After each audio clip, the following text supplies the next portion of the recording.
réagir. On a beaucoup de chance parce qu'on a David et Jonathan qui sont de l'autre côté du monde. Et en fait, on va avoir une présentation d'un LMS. Alors, je vais vous les présenter, pardon. Il y a David Robitaille, qui est président-directeur général de SVI e-Solutions. Et on a Jonathan Pinard, qui est directeur formation continue à la Chambre de l'assurance au Canada, au Québec. D'accord? Et vous allez voir, c'est quelque chose d'intéressant. Alors, je vous présente juste après, mais je commence par mes invités, mes amis de l'autre côté du monde. Ce qui est intéressant, c'est que le monde de l'assurance au Canada n'est pas organisé comme chez nous, enfin comme chez vous en France ou comme chez nous en Belgique.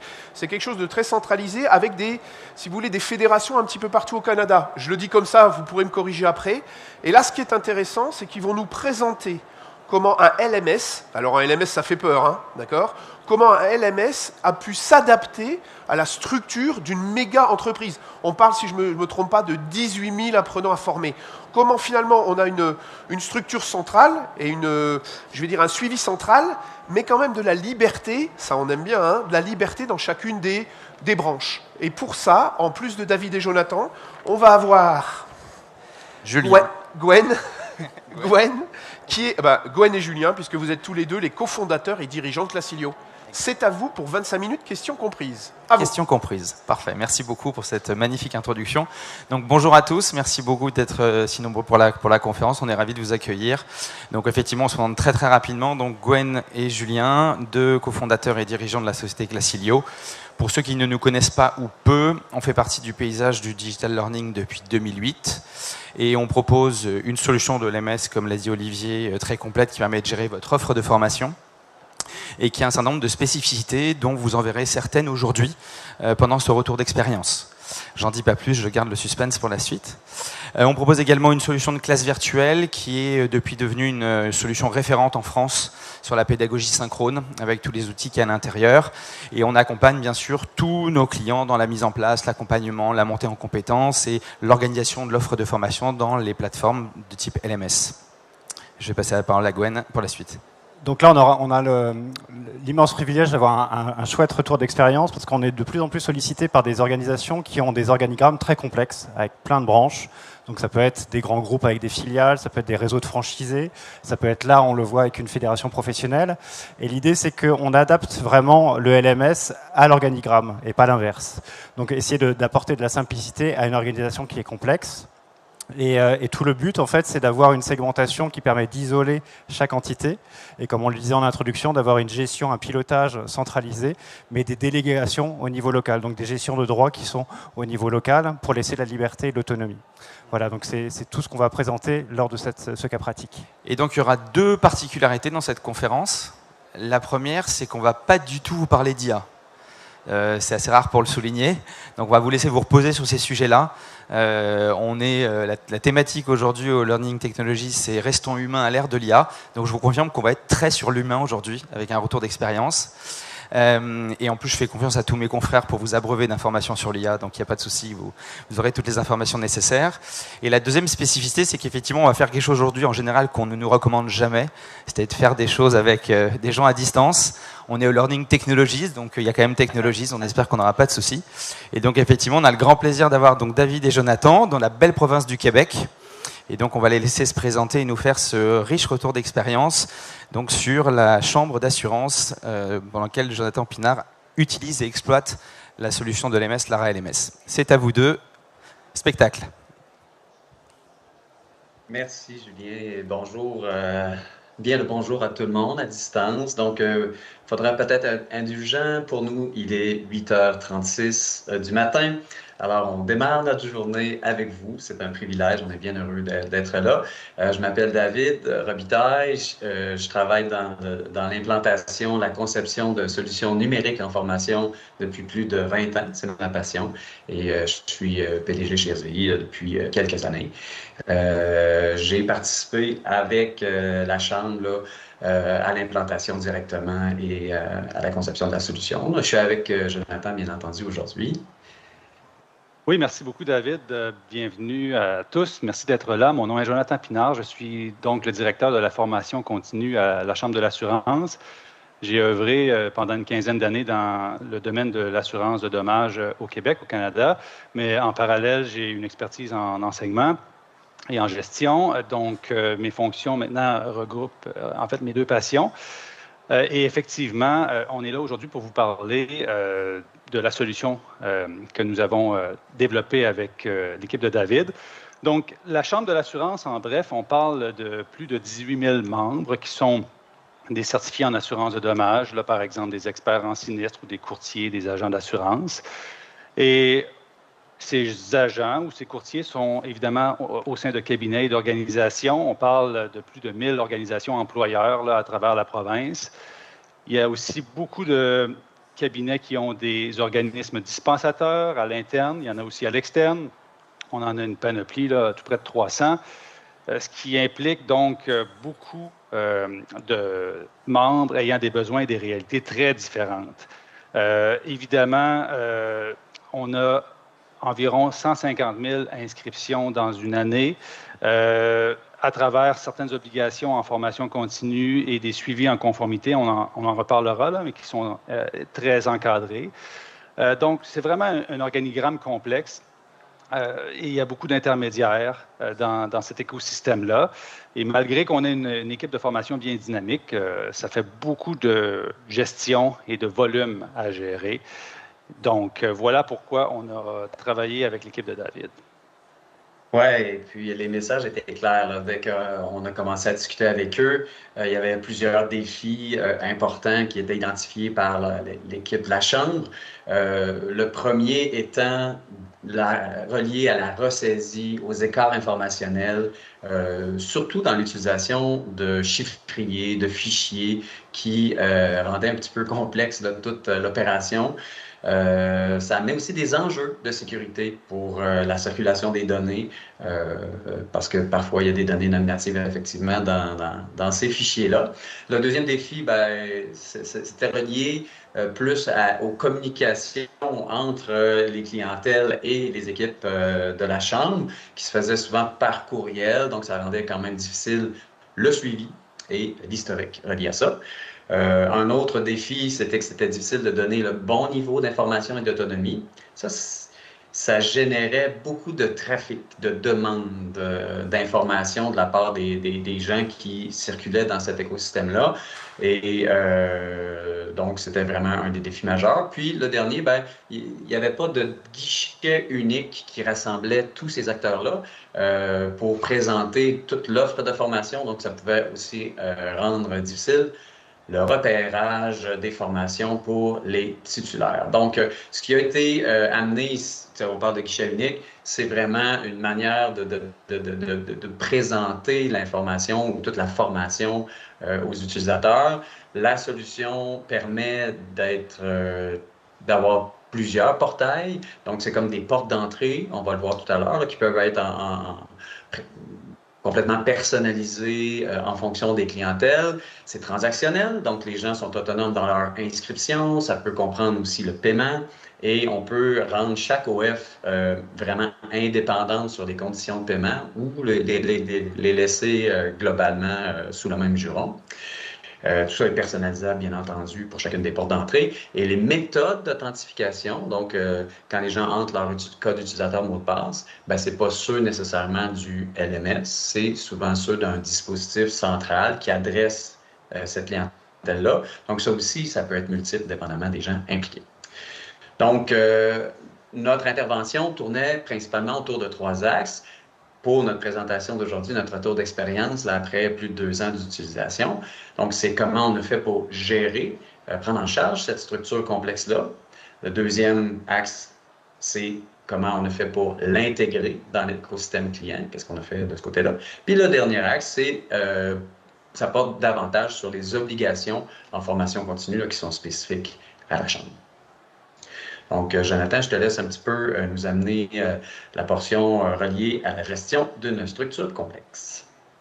Merci, David. Effectivement, on l'a dit beaucoup, là, c'est une structure qui est complexe, mais bon, pour vous remettre encore une fois en contexte, il y a plusieurs niveaux dans l'organigramme qui impliquent, par exemple, des utilisateurs, mais aussi leurs employeurs, des gens qui sont délégués au sein de ces employeurs-là pour, par exemple, donner des formations à des employés. Bref, ça, c'était vraiment complexe à gérer.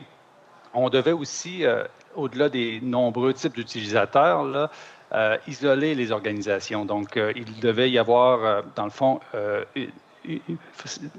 les organisations devaient être hermétiques entre elles parce qu'on voulait pouvoir gérer les droits et les permissions au sein de cabinets sans donner les mêmes à d'autres organisations. Et vous comprenez que, évidemment, on ne doit pas divulguer les informations des autres cabinets, par exemple. Donc, il y a beaucoup de prestataires aussi qui étaient externes et surtout, les renseignements personnels devaient être absolument protégés, puisque nous avons des lois là, au Canada qui sont très strictes à cet effet-là. Donc, c'est une des missions là, qui devait être accomplie par l'équipe de David. Tout à fait. Alors, comment ça a été fait? Puis, en fait, c'est au cœur de notre dispositif parce qu'on en avait vu beaucoup et c'était souvent un problème qu'on rencontrait dès qu'on était dans une situation un peu plus complexe. C'était d'être capable d'avoir une structure. Donc, Lara est fondée sur une structure un peu comme des dossiers sur vos ordinateurs.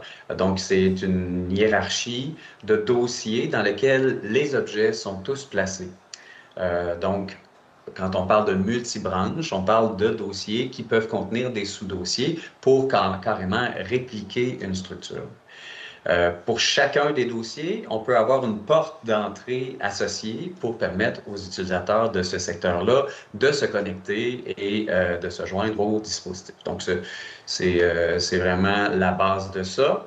On a pu donc, à partir de là, répliquer la structure organisationnelle de la Chambre dans le LMS et permettre aux utilisateurs d'avoir le bon contexte. Parce que c'est quand même compliqué. On a vu tout à l'heure, Jonathan a parlé des employeurs.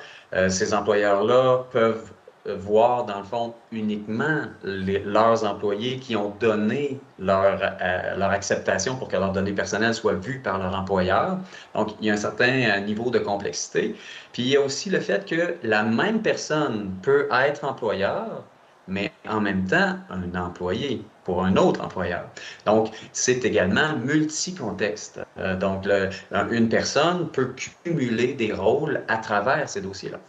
Alors, c'est ce jeu-là assez complexe qui a été automatisé pour permettre à tout le monde d'avoir le bon niveau d'information. Puis, on parle effectivement de délégation de prestations aux prestataires. Donc là, on vient de parler des employeurs, mais du côté des organismes de formation, ça amenait tout un trafic incroyable vers les équipes de la Chambre parce que chaque OF devait leur communiquer leur calendrier de formation, leur contenu de formation, les présences, etc. Maintenant, chacun est autonome. Chacun a son espace à lui pour gérer son calendrier, gérer ses présences, gérer ses inscriptions, gérer son contenu. Donc, ça a changé la vie, ça a augmenté fortement l'efficience de tout le monde en éliminant les intermédiaires et en rendant les gens autonomes. Effectivement, David, et vous comprendrez que mes équipes ont besoin aussi de voir toutes ces données-là, d'avoir d'autres types d'accès. La solution le permettait. Mais surtout pour nous, les bénéfices, c'est que ça a été une façon de gérer l'organisation de tout ça à un seul endroit, en décentralisant, puis en évitant surtout de structurer tout manuellement, ce qui était malheureusement le cas auparavant. Ça nous a donc donné un grand niveau d'autonomie. Les dispensateurs avec qui on travaille aussi ont plus d'autonomie et surtout, on a la possibilité même de pouvoir maintenant avoir des membres, des certifiés qui procèdent eux-mêmes à l'achat de formation, par exemple. Ça, c'est un gros gain. Ou leur employeur peut le faire en lot et les distribuer. Bref, vous voyez qu'il y a beaucoup de flexibilité dans la solution. Nous avons donc couvert le premier axe. Le second axe était, dans le fond, l'intégration de l'écosystème client vers nos systèmes de CRM. Donc, on avait besoin aussi d'une interconnexion entre le LMS et le CRM. Pourquoi? Parce que, encore une fois, on avait beaucoup de processus auparavant qui étaient manuels. Les anciens LMS et CRM que nous avions ne se parlaient pas nécessairement ensemble. Il y avait beaucoup de processus nécessaires à la conformité réglementaire qui étaient gérés manuellement. reporting ou tout ce qui est, dans le fond, data était aussi très difficile à suivre. Ce qui faisait que, on pouvait difficilement suivre la progression en temps réel là, des membres certifiés. Et finalement, si on voulait prendre les solutions initiales et les connecter, ça demandait beaucoup de développement, des développements qui sont évidemment majeurs, coûteux et sur le long terme. Donc, pour nous, là, c'était vraiment important d'aller chercher une solution d'interconnectivité. Oui, et c'est important effectivement, c'est majeur que les solutions puissent échanger nativement avec des connecteurs déjà présents de façon bidirectionnelle. Ça amène tout le monde ailleurs rapidement. Surtout dans un dispositif qui implique énormément de gens et de données à synchroniser. Alors, la synchronisation automatique des utilisateurs, des droits, des dossiers. Là, il y a un nouvel employeur qui arrive, ça crée effectivement ce nouvel employeur-là, les utilisateurs, etc. Fait que tout le dispositif et sa structure sont nativement synchronisés avec le CRM qui, dans le cas de la Chambre, c'est un Dynamics qui est utilisé. Donc, ça réduit les coûts et surtout le temps nécessaire à la mise en place technique de la solution. Puis, on parle d'échange bidirectionnel, c'est-à-dire que toute la portion métier du LMS, les inscriptions, les transactions, les complétions, bien, elles sont retournées vers le CRM. Donc, chacun fait son travail, mais est en mesure de communiquer rapidement l'information à l'autre pour qu'au final, ce soit transparent pour l'entièreté du dispositif. Ça nous amène aussi à avoir une commercialisation de l'offre qui est complètement intégrée. Les utilisateurs ne sentent pas un espèce de ballottage applicatif là, extrêmement différent entre les systèmes. Puis, effectivement, ça limite fortement les coûts qui sont nécessaires pour la mise en place de ces solutions-là. Évidemment, pour nous, les bénéfices, là, ils sont au-delà de l'efficience qui a augmenté. L'équipe, effectivement, est plus efficiente, mais aussi, on a vu une réduction significative des appels et des demandes de nos partenaires externes. Ils ont gagné en autonomie, ce qui a libéré, évidemment, là, beaucoup de travail de notre côté. Mais surtout, on était capable d'avoir des données et des rapports en temps réel, ce qui nous a donné une meilleure capacité de prendre rapidement des bonnes décisions. Et pour ça, là, c'était un gros gain. Le troisième axe maintenant qu'on veut vous présenter sont les obligations en formation continue, un axe important pour un organisme comme le nôtre. Vous comprendrez là, que la Chambre de l'assurance, évidemment, doit être inflexible sur certains règlements qu'elle doit évidemment mettre de l'avant dans ses opérations, mais également, nous avons des exigences qui proviennent des organismes réglementaires au-dessus de nous, par exemple l'Autorité des marchés financiers, ce qui fait que la solution doit avoir évidemment un suivi de la conformité des membres, comme je le disais, pas simplement en temps réel, mais de manière très rigoureuse. Les certifiés ont un nombre d'unités de formation continue à faire pour une période donnée. Dans notre cas, on parlait de 20 heures de formation sur une période de 2 ans, avec des dates précises, donc une période réglementaire fixe. On a aussi une obligation d'interconnexion avec l'Autorité des marchés financiers, l'AMF, parce qu'ils nous donnent de la donnée et nous, en temps réel, on leur donne un statut.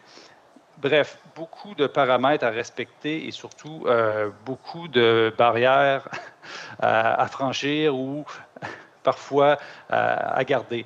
Donc, voilà le contexte encore dans lequel on navigue. Oui, et du côté de la solution, en fait, nous, la solution, c'est vraiment une solution SaaS. C'est pas une réplication non plus à chaque fois qu'on fait pour une installation à chaque silo. C'est vraiment une solution intégrée qui est la même. Donc, de ce côté-là, ce qu'on a fait, il y avait des particularités. On a intégré ces particularités-là de manière générique dans le produit Lara pour qu'il soit réutilisable, configurable, qu'on améliore sa souplesse d'utilisation pour tous les autres clients. Donc, c'est notre modèle de façon générale d'ailleurs. On a donc fait une configuration intégrée du règlement qui rend la Chambre et il y a beaucoup d'ordres professionnels ou associations qui utilisent aussi, des compagnies qui utilisent nos interfaces. Donc, ils sont autonomes pour faire les modifications eux-mêmes. Et ici, on a un exemple là, de ce que représente le tableau de bord pour un utilisateur. Donc, on veut automatiser les suivis de progression, que dès que la personne termine une formation ou déclare avoir réalisé une formation, ça aille dans les bonnes cases de ses obligations et que lui-même, comme titulaire, ait son tableau de bord, puisse avoir directement accès aux objets de formation qui lui permettent d'avancer pour atteindre sa certification. Au final. Puis du côté aussi employeur, ben effectivement, c'est d'avoir ces statistiques. Donc, chacun a l'information en temps réel avec des tableaux de bord adaptés à ses tâches et conditions. Fait que, comme éditeur logiciel, c'est vraiment la posture avec laquelle on travaille en général. Donc, le produit est une combinaison de besoins réels de nos utilisateurs et puis qui sont relâchés à toute la communauté. Il y a une seule version globalement de l'application. Donc ici, on voit dans le fond un tableau de bord qui a été mis en place pour eux sur les statistiques qui sont contextuelles. Alors, le compte entreprise ne voit que ses utilisateurs comme employeur. L'utilisateur lui-même, comme on l'a vu tantôt, voit bien sûr seulement ces choses à lui. Et du côté de la Chambre d'assurance, ben là, elle a accès au taux de conformité de tous les titulaires, peu importe leur provenance, peu importe leur acquis. Juste, David, on va bientôt conclure. Donc, je te propose de passer à la toute dernière étape de réussite du projet. Et puis après, on conclura. Merci, Julien. Donc, effectivement, avec plus de 2 ans derrière nous, beaucoup de monde qui ont été, je dirais pas sortis de leur zone de confort, mais c'est quand même un projet d'envergure et important. Ça a eu des gros impacts pour la Chambre, effectivement, parce que la gestion est simplifiée, principalement par l'accès et l'autonomie qui est offert à tous les utilisateurs en fonction de ce qu'ils ont besoin. Alors ça a vraiment permis à tout le monde de gagner en efficience, de gagner du temps, non seulement de cette manière-là, mais aussi sur le fait que c'est en temps réel et qu'on ne cherche pas à travers plusieurs sources de données à essayer de les concilier puis de multiplier les saisies.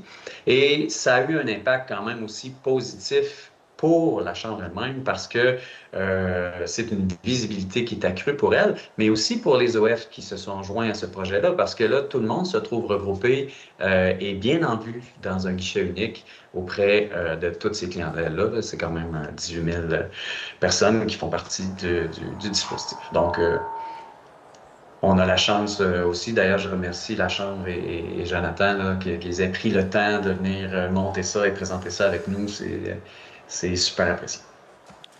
Merci beaucoup. Merci effectivement Jonathan et David. Tu peux passer du coup à la dernière slide. Et donc si vous avez des questions.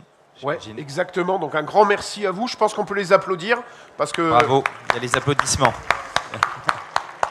Est-ce que vous avez une ou deux questions? Est-ce que vous avez des questions dans la salle? Alors moi, ce que j'ai bien aimé dans votre présentation, hein, c'est qu'on voit le côté David, côté technique d'un LMS, et on voit comment un LMS peut s'adapter au côté humain de Jonathan et de l'organisation humaine. Et j'avais une question pour tous les deux, c'est finalement former 18 000 agents, ça demande un changement culturel aussi. D'accord? Quels ont été les principaux freins humains ou organisationnels que vous avez rencontrés et comment la plateforme vous a aidé à ça, si elle vous a aidé à ça d'ailleurs, hein. Vous n'êtes pas obligé de répondre oui. Enfin, David va me dire oui, mais Jonathan, il n'est pas obligé. Jonathan, tu peux commencer. C'est une bonne question. La réponse est oui, quand même. Et je ne le dis pas pour plaire à David. Par contre, je ne vous cacherai pas que les principaux freins là, liés à tout ça, ou la réticence au changement, on l'a vu au sein de certaines équipes ou même certaines organisations. Parce que c'est un gros changement, il fallait revoir beaucoup de processus, beaucoup de façons de faire. Mais il faut comprendre que la plateforme a quand même permis, au final, d'uniformiser les contenus, les processus, puis de faciliter l'accès à l'information, puis de créer surtout un suivi personnalisé pour tous les types de profils qu'on a présentés. Et tout ça, au final, a contribué à renforcer l'adhésion et accompagner le changement culturel. Donc, il y a eu effectivement un peu peut-être de réticence parfois au début. On a voulu accompagner du mieux qu'on a pu, en fait, les organisations, mais aussi les équipes impliquées en offrant de la formation, des tutoriels, par exemple.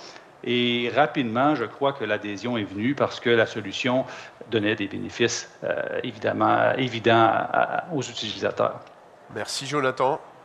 Est-ce qu'il y a une question dans la salle? Si tu peux mettre la dernière slide, David. La dernière slide. Alors attention, j'ai une question, mais c'est rapide la question. La voilà. Merci. C'est pas vraiment une question. C'est juste pour indiquer que moi, j'ai travaillé pendant longtemps avec la Cilio et Lara et que j'ai été particulièrement touchée par rapport au côté humain et l'accompagnement que vous avez fait pour notre société.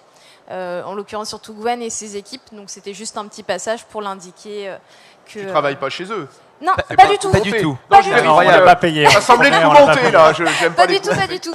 Non, non, Merci mais beaucoup. voilà. Merci beaucoup. Est-ce que vous voulez ajouter quelque chose? Non, on voulait effectivement de nouveau Ouais. remercier David et Jonathan de votre disponibilité pour ce très beau retour d'expérience très riche. Juste terminer pour vous dire que si vous voulez avoir des renseignements sur Lara, sur l'équipe, la manière dont on travaille, on est à 10 mètres. C'est-à-dire que vous sortez de la salle à gauche, on est à 10 mètres. Donc vous pouvez venir nous voir sur le stand de Classilio et on fera un plaisir de répondre à toutes vos questions sur la plateforme, l'accompagnement et tout ce qui va avec. Et merci à tous d'avoir été présents. Merci Un à vous. grand On vous merci applaudit encore à David et Jonathan. Ouais. Merci beaucoup. Merci beaucoup. Merci à vous.